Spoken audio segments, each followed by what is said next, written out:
मेरा तो खून खोलता है, आपको खोलता है या नहीं? आपके अंदर खून बचा है या नहीं?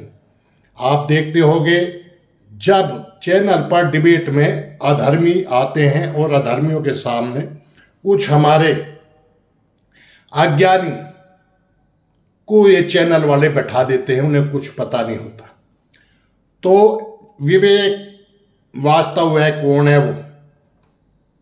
वो इतना बेवकूफी की बात करता है, अगर सामने हो ना तो उसके कान पे देह चाटे देह चाटे देह चाटे। वो धर्म को नशा बताता है, अफीम बताता है, हरामखोर। वर्ण व्यवस्था देखो, सनातन में तो वर्ण व्यवस्था है। देखो वहां ये आबे हरामखोर के पिल्ले, अगर तू अपने बाप की औलाद है, अपनी मां से पैदा हुआ है, पूछना अपनी मां से, मैं किसी और की औलाद तो नहीं, कभी दलाला करके मुझे पैदा करा हो। तो वैदिक सनातन धर्म में ना ही तो कहीं जातिवाद है, ना ही भेदभाव है। ईश्वर की बनाई हुई व्यवस्था है जो मानव मात्र के लिए है, और शुरू से अब तक वो ही व्यवस्था है, कभी बदल नहीं सकती। वर्ण व्यवस्था है, जाति व्यवस्था कहीं नहीं, ना ही कहीं जो है हिंदू मुस्लिम सिख ईसाई, कहीं कुछ भी नहीं है। इसलिए मैंने पहले भी एक वीडियो बनाई थी, उसमें कहा था वेदों की आज्ञा है मनुर्भव मनुष्य बनो, आपको कुछ और बनने की जरूरत नहीं। अब सुनिए वर्ण व्यवस्था के बारे में। हरामखोर, हराम के पिल्ले, अधर्मी, 4 वर्ण हैं। 4 वर्ण वैदिक सनातन धर्म के स्तंभ हैं। चारों ही श्रेष्ठ हैं, चारों का बराबर का महत्व है, किसी का भी कम नहीं है। ब्राह्मण, क्षत्रिय, वैश्य और शूद्र, बुद्धि, बल, सामर्थ्य और सहयोग, इन चारों के बिना पूरी दुनिया नहीं चल सकती। ना फैक्ट्री चल सकती, ना गांव चल सकता, ना कोई शहर चल सकता, ना आर्मी चल सकती, ना ये राष्ट्र चल सकता, ना ही सरकारें चल सकती। इन चारों के बिना बुद्धि, बल, सामर्थ्य और सहयोग, 4 वर्ण हैं। ये जाति नहीं है हरामखोर, ये कार्य क्षेत्र है। जो गुण कर्म स्वभाव से अपने वर्ण को धारण करते हैं। कोई विद्वान है, शिक्षा के मामले में शिक्षा दे सकता है, वेदों को पढ़ सकता है, पढ़ा सकता है, यज्ञ कर सकता है, करा सकता है, समाज को बता सकता है कि यहाँ दान दो और यहाँ से दान लो। उसका नाम है ब्राह्मण, जो समाज को जोड़ता है, अंधेरे से उजाले की तरफ लाता है। पहले भी वीडियो बना रखी। जो रक्षा करता है धर्म की, राष्ट्र की, चारों वर्णों की, अधर्मियों को विनाश करता है, तेरे जैसे अधर्मियों का, उसका नाम है क्षत्रिय। ये सब गुण कर्म स्वभाव से हैं, बचपन से कोई नहीं है। जो अर्थव्यवस्था को देखता है, खेती बाड़ी करता है, उसका नाम है वैश्य। और जो शिक्षा के मामले में इतना उन्नत नहीं हो चुका, उसके बाद जिम्मेदारी होती है भाग दौड़ की। भाग दौड़ के जितने काम हैं, सेवा के जितने काम हैं, वो ईमानदारी के साथ में वो कार्य करके अपने परिवार को पालता है, पोसता है, और अपने बच्चों को तरक्की के लिए शिक्षा देता है। ये है 4 वर्ण जो कार्य क्षेत्र है। शूद्र का क्षेत्र अलग है कार्य का, वैश्य का अलग है, ब्राह्मण का अलग है, और क्षत्रिय का अलग है। लेकिन चारों ही एक है, चारों के बिना एक दूसरे का गुजारा नहीं। जैसे फैक्ट्री ले लीजिए आप, फैक्ट्री में आपको हिसाब किताब में होशियार, पूरा गणित जोड़ लगाने वाला एक विद्वान चाहिए। रक्षा करने वाला, कहीं सामान इधर उधर न चला जाए, कोई चोरी न कर ले, एक रक्षक चाहिए। जो फैक्ट्री की अर्थव्यवस्था को संभाल कर रखे, कहाँ क्या बेचना, कहाँ से क्या खरीदना, वो चाहिए। और जो लेबर का कार्य है, जो मेन जिस पे जिम्मेदारी है काम करने की, वो चाहिए। चारों के बिना गुजारा नहीं हरामखोर। इसलिए जाति नहीं है। तेरे बाप को नहीं पता, ना तेरे बाप ने कभी वेदों को पढ़ा। मैं ऐसे शब्द इसलिए कह रहा हूं कि हरामखोर रोज आके इन्हीं बातों को कहनी शुरू कर देता है और उस पर कुछ है नहीं। और जो हमारे जो बैठते हैं वहां डिबेट में, जो हिंदू धर्म के सिर्फ सुधांशु जी वगैरह को छोड़ के, वो सुधांशु जी तो उनकी बोलती बंद कर देते हैं, बाकी और किसी पे जवाब नहीं बनता। सुन टक टक सुन हो जाते हैं बहरों की तरह, कि उन्हें पता ही नहीं। कोई आके मनुस्मृति पर सवाल खड़ा कर देता है कि मनुस्मृति में ये है। अबे तुम्हारे बाप ने मनुस्मृति पढ़ी नहीं, ना तुम्हारे अब्बा ने पढ़ी।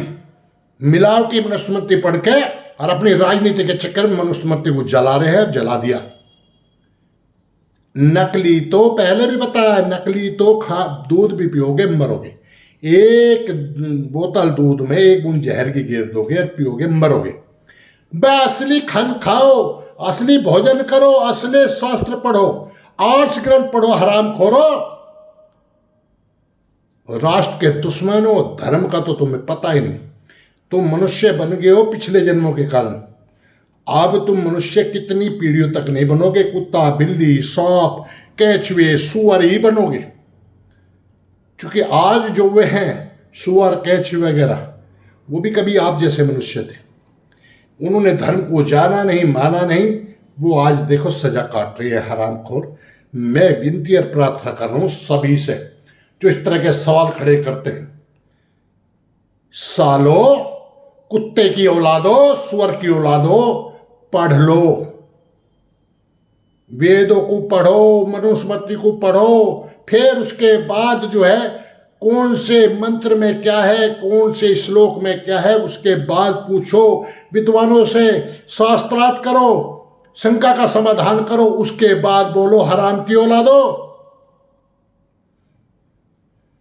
4 पिलर हैं, बुद्धि, बल, सामर्थ्य और सहयोग। ब्राह्मण, क्षत्रिय, वैश्य और शूद्र। कोई बिल्डिंग होती है, आजकल देखा होगा बिल्डिंग पिलरों पे खड़ी होती है। पिलर, उसके पिलर मजबूत होंगे तो बिल्डिंग मजबूत रहेगी। 100 साल, 200 साल, 500 साल भी कुछ नहीं बिगड़ता। और पिलर कमजोर हो गया, एक पिलर भी कमजोर हो गया तो बिल्डिंग धराशायी हो जाएगी। ये हरामखोर राष्ट्र के जो पिलर हैं, जो वैदिक संस्कृति के 4 पिलर हैं, ब्राह्मण, क्षत्रिय, वैश्य और शूद्र, ये चाहते हैं ये चारों अलग अलग होकर कमजोर हो जाए। और कमजोर हो जाए ये भारत रूपी, आर्यवर्त रूपी बिल्डिंग जो धराशायी हो जाए, ये गिर जाए, धर्म का नाश हो जाए। अरे ये अधर्मी इससे ज्यादा सोचते नहीं। अब तुम्हें चारों वर्णों को ये सोचना है कि जो हमने वर्ण धारण किए हैं, हम कभी भी इनको अपने गुण कर्म स्वभाव से बदल सकते हैं। जो शूद्र है वो चाहे तो मेहनत करके ब्राह्मण बन सकता है, क्षत्रिय बन सकता है, वैश्य बन सकता है। इसी तरह सब वर्ण को बदल सकते हैं। अगर ब्राह्मण का जो कार्य है, ब्राह्मण अपने कार्य को नहीं करता है तो वे शूद्र से भी नीचे आएगा। सुन लेना, ये वैदिक सिद्धांत है हरामखोर के पिल्ले। ये शब्द मैं इसलिए बोल रहा हूं इस तरह के कि तुम रोज आके इस तरह बोलते हो, आगे से बोलने की तुम्हारी हिम्मत ना हो। बोलने से पहले सोचो, हमें गाली पड़ेगी, हमें सुअर की औलाद कहा जाएगा, हमें दलाल की औलाद कहा जाएगा, हमें झोपड़ी के कहा जाएगा। इसलिए बता रहा हूं, नहीं तो ऐसे शब्द बोलना ये किसी सभ्य आदमी का काम नहीं। लेकिन तुमने हद कर दी। कोई भी वैदिक सनातन धर्म पे सवाल उठाना शुरू कर दिया। जिसको साले को पेशाब करने का नहीं पता, पोटी करने का नहीं पता, वो भी सनातन पे बोलना शुरू कर दिया हरामखोर के पिल्लों ने। क्योंकि सनातनी क्रिया की प्रतिक्रिया नहीं करते। अरे जूता निकाल के तुम्हारे वहीं चैनल पे दे दाएं लगे तो आगे तुम्हारी हिम्मत ना हो हरामखोरो। मेरे हिंदुओं, मेरे सनातनियों, मेरे आर्यों, आपसे विनती और प्रार्थना करता है पहलवान धर्मवीर सिंह तंवर, ऐसे लोगों को मुंह तोड़ जवाब दो। और जरा सी भी सरकार ऐसे अधर्मियों का साथ दे तो सरकार को भी छठी का दूध याद दिला दो। बता रहा हूं मैं, नुपुर शर्मा बहन बेगुनाह थी, उसको सजा मिली। याद रखना, उसने क्रिया की प्रतिक्रिया करी थी। इसलिए हरामखोर बोलते हैं ये कि सरकार भी इन पर ही कार्रवाई करेगी, हम पे कार्रवाई नहीं करेगी। ये हरामखोर हैं, इनकी बहुत बड़ी साजिश है। समझो सनातनियों, एक हो जाओ एक। जब भी किसी सनातन पर आफत आए, किसी भी आदमी पर, किसी बहन पर, किसी बच्चे पर, सब एक हो जाओ, अपने सारे शिकवे भूल जाओ और इन हरामखोरों को मुंह तोड़ जवाब दो। वरना आपको बचाने वाला कोई भी नहीं है। ये सरकारों को जब तक आप सबक नहीं सिखाओगे ना, ये सरकारें भी सुधरने वाली नहीं। इन सरकारों ने कैसी तैसी कर दी। कमलेश तिवारी कोर्ट में गया था, जेल में से आया, देखा होगा आपने। हरामखोरों ने जमर होते हुए भी उसकी हत्या कर दी। कितनी हत्याएं हो रही हैं रोज, बेगुनाह बहनों को मारा जा रहा है लव जिहाद में फंसा के हरामखोर। या तो इनकी बात मानो, नहीं तो उनके माँ बाप को मारेंगे, भाइयों को मारेंगे, लड़की को मारेंगे हरामखोर। इसलिए कह रहा हूं, इनको सेना में पुलिस में भर्ती करना तो दूर, भूल जाओ। बस जो सुविधाएं हैं, रोटी पानी बिजली, ये दें, इनका वोट, इनका हक भी छीन लो अगर ये सही रास्ते पर नहीं आते। मैंने पहले भी कहा है कि मुसलमान, डंके की चोट पर कह रहा हूं, बहुत होशोहवास में, मुसलमान कभी राष्ट्रभक्त नहीं हो सकता। क्यों नहीं हो सकता? उसका कारण है क्योंकि राष्ट्र में गैर मुस्लिम भी रहते हैं, काफिर भी रहते हैं, इसलिए नहीं हो सकता। मुसलमान मनुष्य नहीं हो सकता क्योंकि उसको मना किया गया, उसको कहा गया मुसलमान बन, ईमान ला, ईमान ला। और ईमान किस चीज़ पे लाना है वो अगली वीडियो में बताऊंगा। ये इस चीज़ को ईमान बोलते हैं। काफिरों की हत्या करना, काफिरों के माल को लूटना, जो कुरान में लिखा है उस पर सवाल भी खड़ा नहीं करना एक भी, इसका नाम है ईमान। समझ गए? बाकी अगली वीडियो में बताऊंगा। या आप मौलाना साहब को, आलिमों को इस्लाम के सामने लाओ, शास्त्रार्थ करो मीडिया के सामने। खुला चैलेंज दे रहा हूं, खुला चैलेंज, आओ सामने अगर दम है तो। मेरे प्यारे दोस्तों, विनती और प्रार्थना है, सनातनियों, क्रिया की प्रतिक्रिया करनी शुरू करो। आने वाली पीढ़ी को बचाना तो, नहीं तो ये हरामखोर जैसे भारत माता के टुकड़े करते जाएंगे, जैसे पाकिस्तान, बांग्लादेश और अफगानिस्तान इन्होंने कर लिया, फिर ये छाती पे धरे हैं। और ये दूसरे अधर्मी, वो इनसे भी खतरनाक हैं। एक तो क्रिप्टो क्रिश्चियन, ये नवबोध, और ये जो आजकल नास्तिक हैं, ये इनसे भी खतरनाक है। सुन लो, अब फैसला आपका, आपको क्या करना है। मेरी इस वीडियो को शेयर करें, सभी तक पहुंचा दें।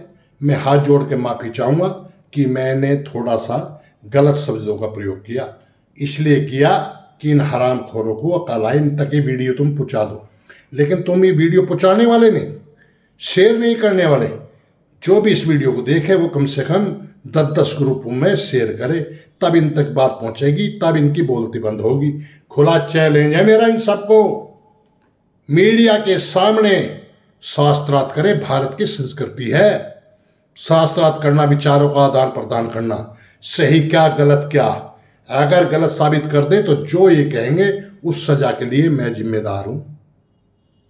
नहीं तो इनको ये सब अपना रुख बदलना होगा, सच्चाई के रात पर चलना होगा। इसमें सहयोगी आप बनेंगे, आपका सहयोग होना चाहिए।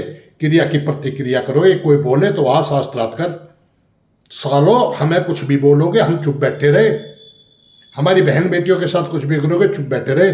हम भारत में बहुमत में हैं और हमें ही कन्वर्ट कर रहे हो और हम पे ही दोष लगा रहे हो, ताकि हम जो चुप बैठे हैं कुछ कह नहीं रहे तुम्हें। हरामखोरो, अब ये नहीं चलेगा, ये जवाब देना सीखो। अपने शास्त्रों को पढ़ो, अपने धर्म को जानो।